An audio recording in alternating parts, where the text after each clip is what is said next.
Honorable Owen Mbaya, member for Kilifi North. Okay. Thank you very much, Honorable Speaker. Honorable Speaker, first I want to thank and congratulate the MP for Ruiru for his robust legislation.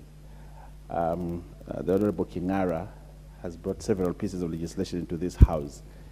And I remember when we came in the 12th Parliament, one of the motions to be debated from a fresh member was Kingara's motion. And I want to thank him.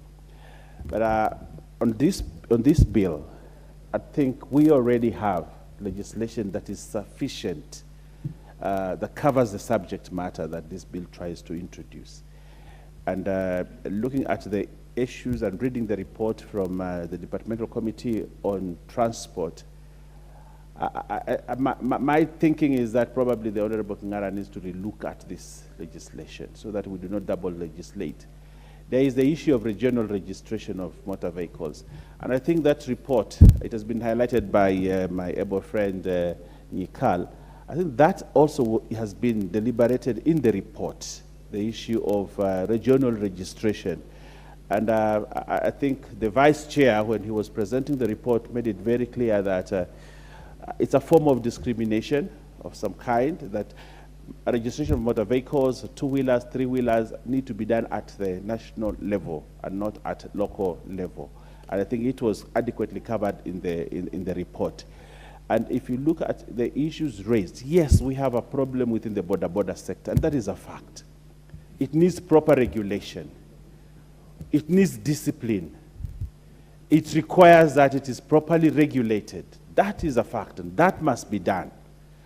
Today, a lot of the hospitals that we have in this country have wards specifically for people who have been injured through Boda accidents. We are losing very many lives. We are spending colossal amounts of money in terms of health care because of accidents caused by the Boda. And these are facts.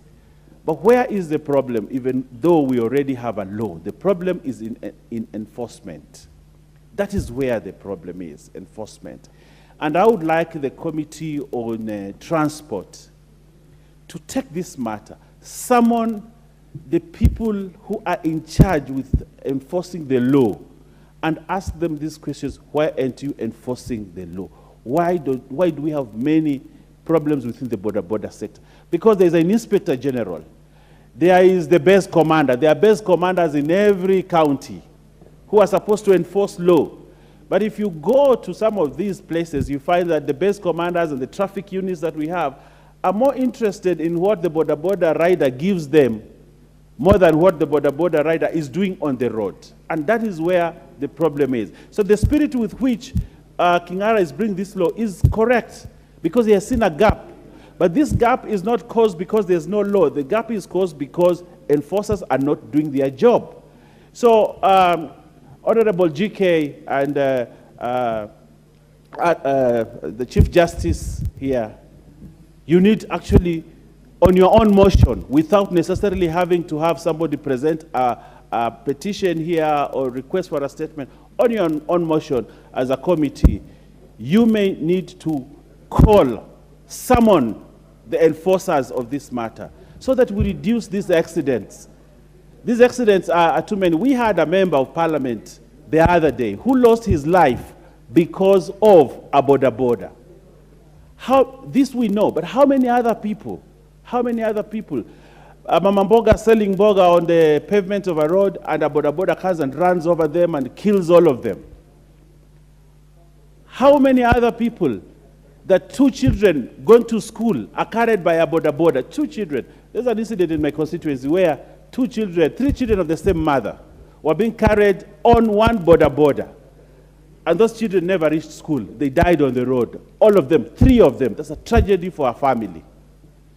Just because this Boda was not able to use his lights properly, you know? And he turned left before he had put on the lights to show that he's turning left. And this vehicle came and rammed over this Boda. Three children from the same mother died on the same day. And if you ask, this guy had just passed a traffic station, you know, where the roadblock, he just passed a traffic roadblock. And this traffic police never bothered what this guy was doing on the road. He was just bothered about what this rider would give him. These are the issues that we are talking about in the Boda sector. How are they regulated? How are they licensed?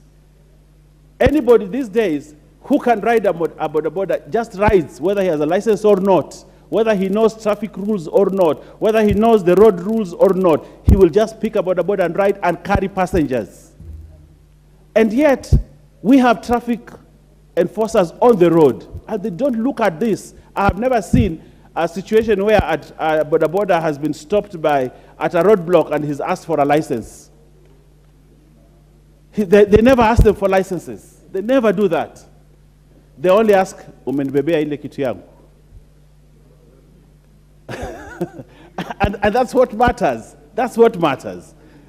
Yes, and when they're given whatever they should have been carried for, they let the Bodas. A lot of the Bodas on the road, if the officers were actually enforcing the rules, every Boda would have gone to at least a driving school, gotten some a license, some basic knowledge on road use. People think that as long as you can ride a Boda, you know the road rules. And that is where the problem, Madam Speaker. So I would like to urge my friend, we served with him in the Lands Committee, a very effective legislator, Honorable Kingara, to, instead of allowing this bill to continue to a situation where it actually loses in this, why doesn't he withdraw it? Instead of allowing this bill to go to third reading and it is knocked down there and it has the indignity of one of those bills that was knocked off at the floor of the House. It's actually an indignity when your bill gets knocked off on the floor of the House. Why doesn't he withdraw it and sits with the committee and they look at the gaps, then reintroduce it to the House so that he can go on record as one of those persons that actually had a bill passed, as one of those members that had a bill passed and assented by the President from the 13th Parliament. That would be my advice. I thank you, Honorable Speaker. Thank you very much, Member for Kilifi North. The Honorable Charles Ngusia Nguna, Member for Mwingi West. Thank you, Madam Speaker, for giving me this opportunity to contribute what my colleagues have already said. I begin by appreciating my